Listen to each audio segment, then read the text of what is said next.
balik lagi di podcast Klik, ngobrol urusan lingkungan.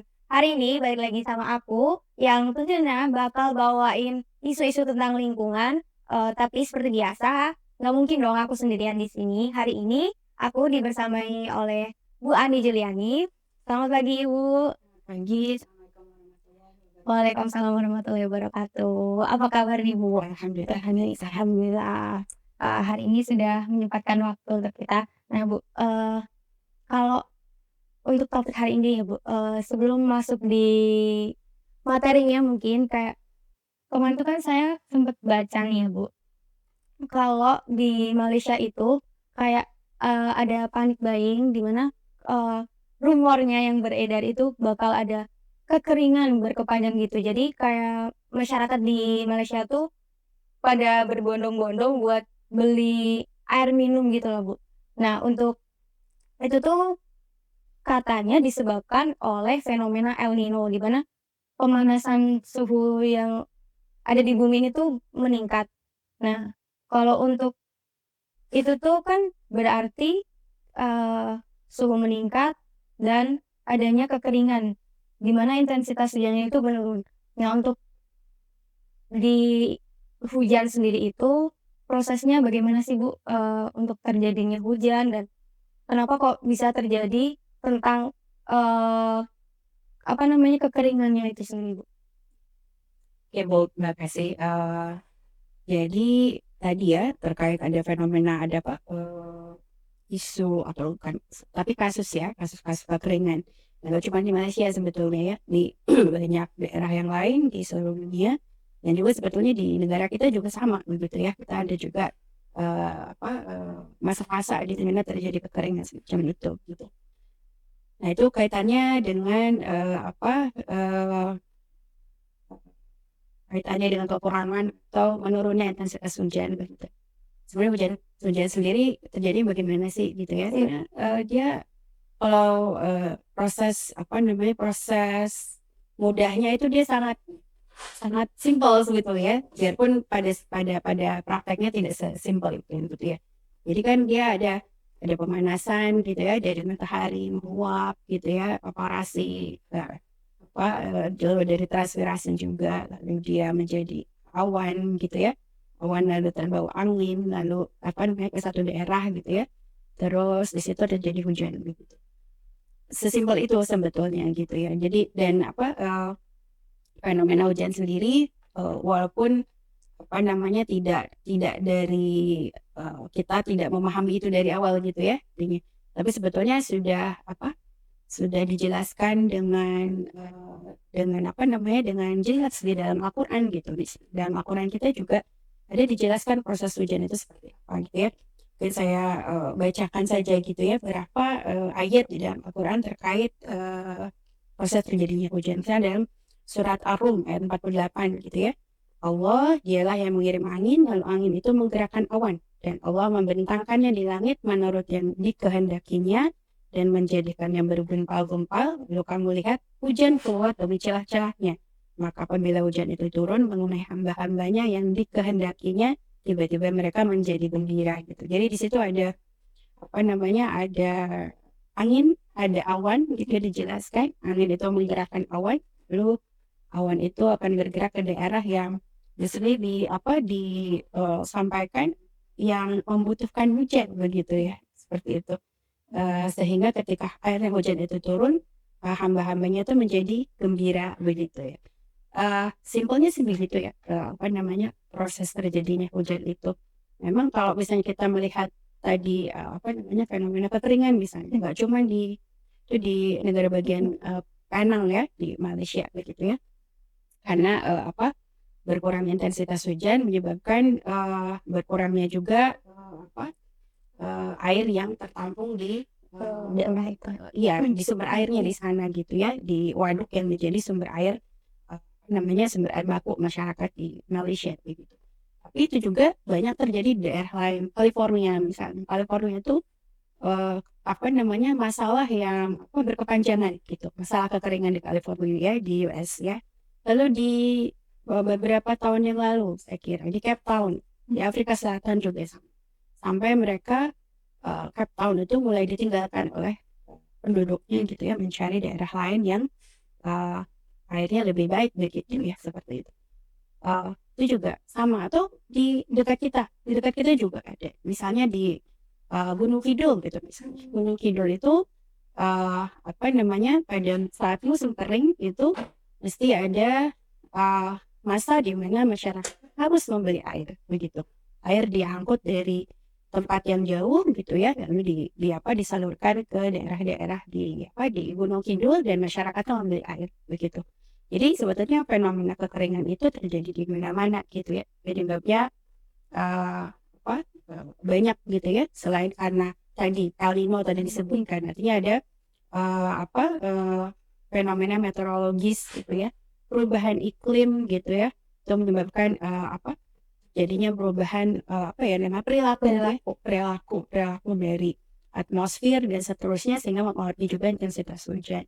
Di sisi lain juga kalau kita lihat ya kebutuhan airnya juga meningkat Mbak gitu ya. Sekarang berapa sih jumlah penduduk kita coba?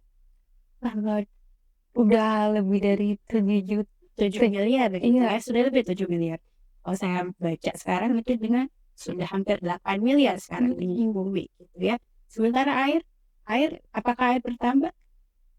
malah semakin Tidak ada gitu Iya. gitu Iya. aja kan, air berputar melalui siklus hidrologi, artinya jumlah airnya segitu-segitu saja gitu. Tapi yang terjadi, airnya segitu, kebutuhannya makin tinggi gitu ya. Air yang segitu itu tidak semuanya bisa kita konsumsi. Kenapa? Karena tadi salah satunya pencemaran air ya, misalnya dari sungai, sumber air baku yang biasanya menjadi sumber air baku untuk air minum gitu ya, jadi tidak bisa lagi karena adanya pencemaran gitu. Artinya kalau misalnya mau diolah pun terlalu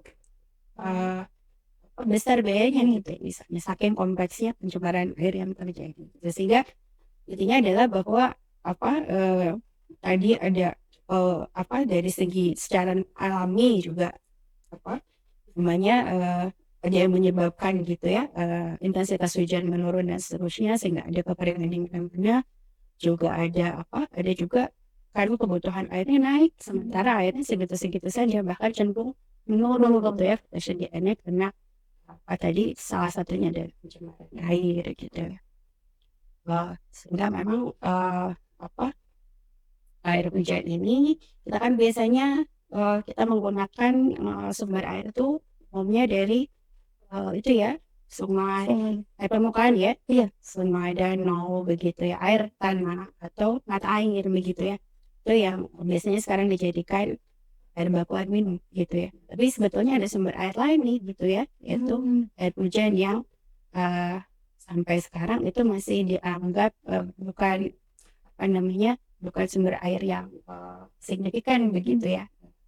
Jarang dilirik lah, terutama di Indonesia. Sebetulnya kalau di negara-negara lain itu cukup banyak yang sudah memanfaatkan air hujan dengan intensif ya. Misalnya di Australia gitu kan, di Australia itu banyak area yang arid gitu ya, yang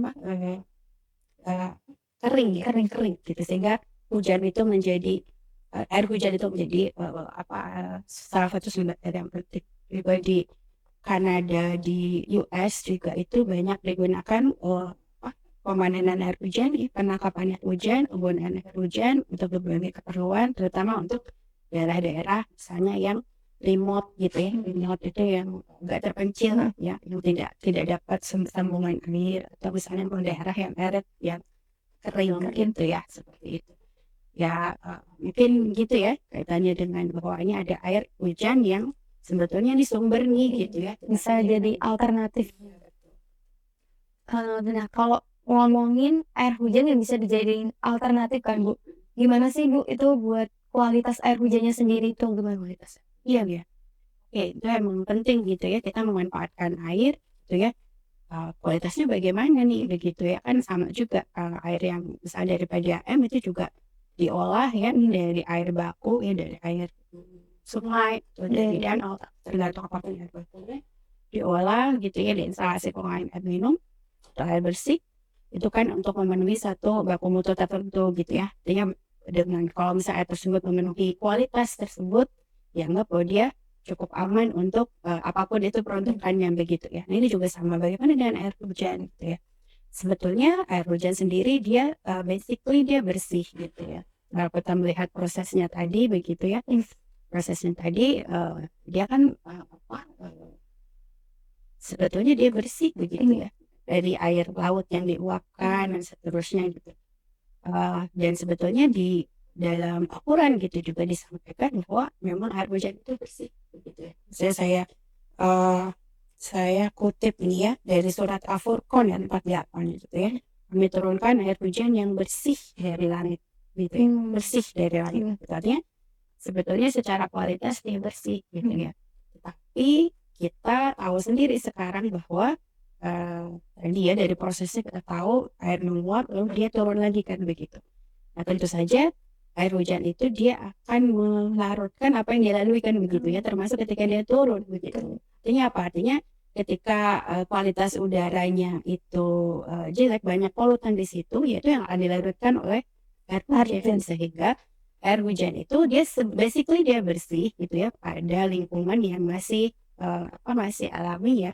Tetapi ketika banyak di situ pencemaran udara ya, banyak polutan di udara ya tentu akan mempengaruhi juga kualitas air hujan gitu ya. Selain itu selain kualitas udara yang selain kualitas udaranya juga ketika air itu jatuh gitu ya, dia melalui apa di bumi begitu kan. Dia melalui apa? Kalau dia melalui atap rumah begitu ya, tergantung atap rumahnya bersih atau enggak kan begitu. Kalau atap rumah kita tahu atap rumah nggak mungkin bersih lah, ini pasti banyak debu dan seterusnya kan gitu. Dia akan membilas begitu apapun yang dilaluinya, ya tentu saja air hujannya akan terpengaruh kualitasnya, sehingga itu tadi dia dipengaruhi oleh kualitas udara gitu ya, dan kualitas bidang apapun yang dilalui ketika dia turun mengalir gitu, itu kualitas air hujan gitu ya. Tapi secara umum gitu ya, saya pernah memeriksa gitu ya, saya pernah memeriksa kualitas air hujan yang sudah ditampung begitu ya. Secara umum sebetulnya ya kualitasnya cukup baik begitu. Jadi masalahnya biasanya ada di kekeruhan gitu, karena biasanya dia kelas atau membilas itu ya bidang yang kotor begitu. Biasanya masalahnya di parameter kekeruhan, juga di parameter mikrobiologi biasanya. Karena biasanya kan yang di atap itu tidak hanya debu, tapi misalnya ada kotoran segala macam terbilas juga, sehingga biasanya selain kekeruhan juga ada parameter mikrobiologi yang biasanya agak harus kita olah begitu ya. Selain itu kaitannya dengan pencemar gitu ya. Satu lagi kekurangan, kita bisa bilang karakteristik dari air hujan itu bahwa dia kandungan mineralnya itu rendah. Kandungan mineralnya rendah, sehingga ketika misalnya air hujan itu akan dimanfaatkan sebagai air minum begitu, dia kandungan mineralnya tuh kurang dari yang suggest atau disarankan oleh WHO begitu. Sehingga masalahnya bukan di kelebihan tapi kekurangan gitu, kekurangan mineral gitu ya. Magnesium, kalsium misalnya itu konsentrasinya rendah dibandingkan kalau kita pakai sumber air lain gitu ya sebagai air minum gitu. Tapi jadi di beberapa negara misalnya kalsium dan magnesium ini ditambahkan gitu ya, atau disuggest tolong ketika misalnya memanfaatkan air hujan untuk air minum dikonsumsi gitu, itu harus kebutuhan mineralnya dipenuhi, entah ditambahkan ke dalam air tadi atau dipenuhi dari sumber yang lain, dari makanan atau dari yang lain misalnya, seperti itu. Begitu gitu. Jadi sekali lagi secara umum kualitas seperti itu ya. Artinya kalau kita mau mengolah ya disesuaikan dengan parameter tadi, kekeruhan, mikrobiologi biasanya yang cukup tinggi gitu ya, yang harus diolah. Tinggi sih tidak terlalu sebetulnya, tapi itu harus diolah gitu kalau kita pengen memanfaatkan. Kalau buat guideline atau peraturannya nih Bu, buat pemanfaatan air hujannya sendiri itu di Indonesia udah ada nggak sih Bu buat? Iya, kalau di banyak negara itu guidelines atau panduan untuk kita memanfaatkan air hujan itu sudah tersedia dan sudah cukup lama gitu. Di Indonesia ada atau enggak ada gitu ya. Di Indonesia juga ada di Permen LH gitu ya. Peraturan Menteri Lingkungan Hidup tahun 2009 ya. 2009 itu ada tentang pemanfaatan air hujan gitu ya. Terus juga ada di Permen PU 2014 juga nomornya nomor 11 ya, 11 2014. Ya, 11 2014 itu juga tentang pemanfaatan air hujan di bangunan gedung ya. Jadi sebenarnya sudah ada gitu ya. Di Indonesia sudah ada gitu apa namanya guidelines-nya bagaimana kita bisa memanfaatkan air hujan itu sebetulnya gitu ya. Jadi di Permen LH gitu misalnya pemanfaatan air hujan itu misalnya dengan sebetulnya itu sudah cukup populer ya beberapa misalnya sumur resapan gitu ya. Sumur resapan kan populer ya. Saya banyak yang sudah tahu gitu ya sumur resapan itu juga salah satu bentuk pemanfaatan air hujan ya. Tentu bukan untuk konsumsi ya. Nah, itu untuk diresapkan ke dalam tanah lagi gitu ya. Karena ada pemanfaatan air hujan tuh ada dua begitu ya yang saya pelajari gitu. Jadi yang pertama untuk konsumsi untuk kebutuhan tadi ya, kebutuhan domestik dan non domestik juga kadang-kadang ya untuk pertanian untuk ternakan gitu kan mereka juga butuh air gitu ya. Juga untuk konservasi gitu ya. Jadi konservasi itu ya untuk melestarikan si air itu sendiri. Salah satunya yang di juga sudah diatur di Permen LH ini gitu ya. Ada tadi sumber resapan ada biopori gitu ya. Biopori juga ada. Lalu ada pemanenan air hujan gitu ya. Pemanenan air hujan secara sederhana gitu ya PAH gitu. Jadi memanfaatkan kita tangkap air hujannya, kita memanfaatkan catchment yang ada gitu ya. Catchment itu penangkap air hujan itu bidang apa saja, bisa atap rumah atau gedung, bisa lapangan, bisa apapun itu pokoknya menangkap air hujan lalu kita salurkan gitu ya ke satu wadah tampungan gitu ya, storage gitu. Itu sudah ada gitu sebetulnya ya. Kita bisa refer gitu ya. Terus juga misalnya sumur resapan itu seperti apa gitu ya, harusnya seperti apa gitu. Sumur resapan itu untuk apa gitu. Itu juga sudah ada ini standarnya SNI ada untuk pembuatan sumber kita tinggal mengikuti gitu. Terus di beberapa daerah juga itu sudah disyaratkan gitu. Artinya kalau mau membuat satu rencana kegiatan gitu ya yang melibatkan membangun gitu ya, mengkonversi lahan gitu. Dari asalnya dia misalnya efisien resapannya itu tinggi menjadi rendah karena ada bangunan tersebut gitu, suatu bangunan satu rencana kegiatan, maka dia diwajibkan untuk membuat sumur resapan begitu. Ada di Sleman itu ada gitu ya, kalau di Jogja gitu ya, di wilayah DIY Sleman itu ditetapkan karena Sleman wilayah Kabupaten Sleman itu adalah wilayah resapan air untuk Jogja gitu ya, Kota Jogja dan juga wilayah Kabupaten Bantul gitu ya. Atau di Kota Jogja juga sama begitu. Kota Yogyakarta juga sama ada aturan seperti itu bahwa harus membuat sumur resapan ketika kita membuat gedung gitu. Artinya dari segi aturan, guideline sebetulnya sudah ada nih gitu ya pemanfaatan air hujan. Iya, cuman mungkin memang belum populer begitu ya. Tapi untuk saya kira di beberapa tempat sumur resapan kayak gitu tuh sudah biasa ya, terutama untuk gedung-gedung ini itu sudah biasa. Nah Bu, jadi kalau di daerah tempat tinggal saya kan tinggal di daerah Temanggung, Jawa Tengah.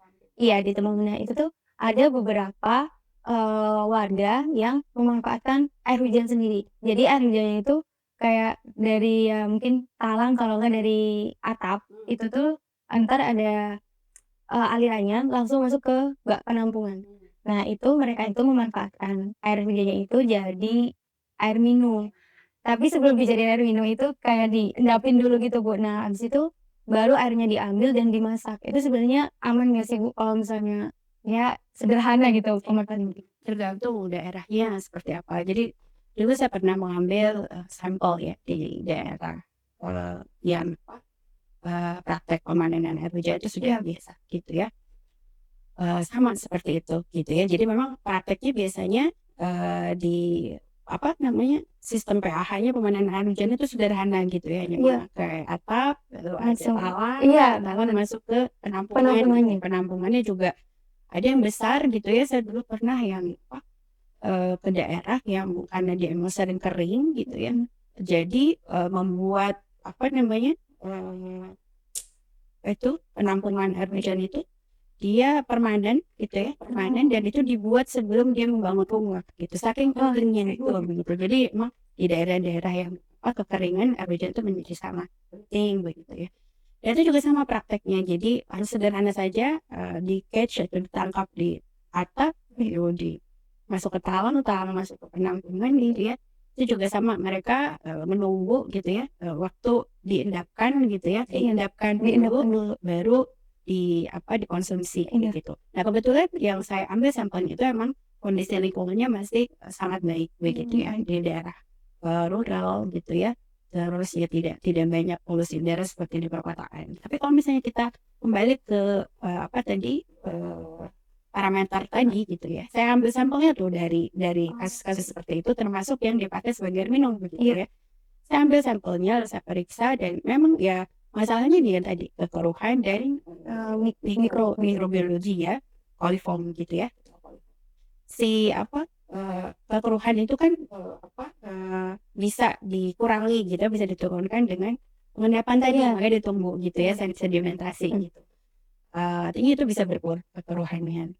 Terus yang mikrobiologi ya itu juga bisa diturunkan gitu dengan memasang air tadi begitu. Jadi kalau misalnya dia kondisi lingkungannya itu masih baik begitu ya, daerah rural yang dulu saya ambil sampelnya kebetulan daerah rural gitu ya, sehingga kualitas udaranya juga baik ya, kualitas air hujannya juga baik gitu ya, sehingga kalau diperiksa juga dia aman sebetulnya ketika dikonsumsi ya. Tapi sekali lagi itu tidak, kita harus lebih hati-hati ketika kita di kota besar misalnya dengan intensitas polusi udara yang lebih tinggi gitu ya. Tapi basically dia sebetulnya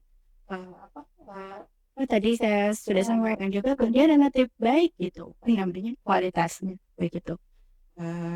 Ada di beberapa di yang mempraktekkan PAH itu juga tidak hanya sedimentasi saja, tapi misalnya dia kasih filter yang sederhana saja, filter pakai kain gitu. filter pakai kain itu juga sederhana gitu, tapi ya untuk kebutuhan sehari-hari itu cukup gitu ya, untuk memperbaiki kualitas air hujan. Berarti kayak cara sederhana itu aja ya bisa gitu ya.